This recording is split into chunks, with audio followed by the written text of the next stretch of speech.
कभी भी हिस्ट्री में बिहार में किसी इंडिविजुअल ने कोई मूवमेंट लॉन्च नहीं किया। जयप्रकाश नारायण की भी कहें अगर, स्टूडेंट्स मूवमेंट था, उनको इनवाइट किया गया था लीड करने के लिए, फिर नेशनली हुआ। एक इंडिविजुअल ने कोई मूवमेंट लॉन्च नहीं किया आज तक बिहार में, जो आप कोशिश कर रहे हैं। नहीं, देखिए, पहली बात तो मैं इसको मूवमेंट कहता ही नहीं हूं, मैं आंदोलन नहीं कर रहा हूं, क्योंकि मेरा आंदोलन और क्रांति में कोई यकीन नहीं है। अगर आप मानव सभ्यता के इतिहास को पढ़ेंगे दुनिया में, तो फ्रांस की क्रांति को अगर आप अपवाद के तौर पर हटा दें, तो पिछले 1000 साल के इतिहास में किसी आंदोलन और क्रांति से मानव सभ्यता के सृजन में कुछ बहुत बड़ा कंट्रीब्यूशन नहीं रहा है।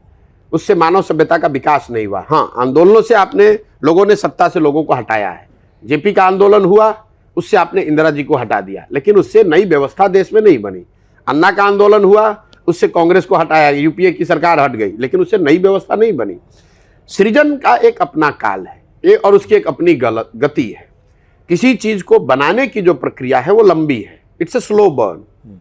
जो कहते हैं ना, खाना जो है वो लकड़ी की आंच पे बनता है, धीमी आंच पे बनता है, धीमी आंच पे खाना बढ़िया बनता है। तो अगर आपको समाज में कुछ बनाना है तो आपको वो पेशेंस चाहिए। यही गांधीवाद भी है। अगर आप गांधी को बहुत गहराई से उनकी सोच को देखेंगे, गांधी जब लौट कर आए अफ्रीका से, तो उन्होंने ये कभी नहीं कहा कि अंग्रेजों को यहाँ से भगा दो, उनका शासन खत्म कर दो। उन्होंने कहा कि जो अंग्रेज कर रहे हैं उनको करने दीजिए, पहले आप सेल्फ रिलायंट बनिए, अपने में वो वर्चूज बिल्ड कीजिए, छुआछूत से अलग हटो, अपने कपड़े खुद बनाओ, सेल्फ डिपेंडेंट बनो। और जो उनका सत्याग्रह के बाद जो पहला आंदोलन नॉन कोऑपरेशन था, वो भी कि भाई मैं आपके साथ कोऑपरेट नहीं करूंगा, आप शासन करना है करो, मैं कोऑपरेट नहीं करूंगा आपके साथ। उसके बाद उसकी डिग्री उन्होंने चेंज की, सिविल डिसोबीडियंस, अब मैं कोऑपरेट ही नहीं करूंगा, आपका अवहेलना भी करूंगा। फिर जाकर कहीं भारत छोड़ो आंदोलन जैसी बात हुई।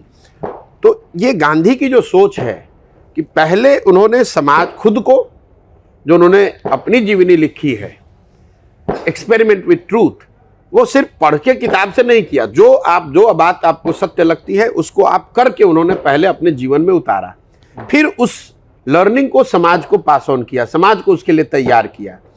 तो मैं यहाँ जो कर रहा हूँ कि जो मैंने 20 साल सीखा समझा है उसको मैं समाज में उतारने की कोशिश कर रहा हूँ। समाज ये समझे, और अगर समाज समझ लेगा उसके बाद बाकी सारी चीजें गौण हो जाएंगी। जाति, दल, समीकरण, नेता सब गौण है। जो आप इंथुजियाज्म की बात कर रहे हैं वो क्यों है? उसमें तो सारे जाति के लोग आ रहे हैं। हमारे पास तो यहाँ कोई दल नहीं है, संगठन नहीं है, हम लोगों को मोबिलाइज नहीं कर रहे हैं। लोग क्यों आ रहे हैं? क्योंकि सही मायनों में उनकी जिंदगी जो है यहाँ पर त्रासद है। आप मुझे बताइए, आप किसी जाति के हैं, कौन नहीं चाहता है कि उसका बच्चा अच्छी जिंदगी बिताए? कौन नहीं चाहता है कि उसका जवान लड़का घर छोड़कर न जाए? कौन महिला नहीं चाहेगी कि उसका पति उसके साथ में रहे? तो ये कोई ऐसी बात नहीं जो प्रशांत किशोर डिस्कवर कर रहे हैं। मैं तो जाकर सिर्फ उनको ये बता रहा हूं, भैया ये सब चीज चाहिए तो एक बार तुम देश की चिंता थोड़े दिन के लिए छोड़ दो, जाति की चिंता छोड़ दो, राज्य की चिंता छोड़ दो, एक बार पहले अपने बच्चों की चिंता कर लो।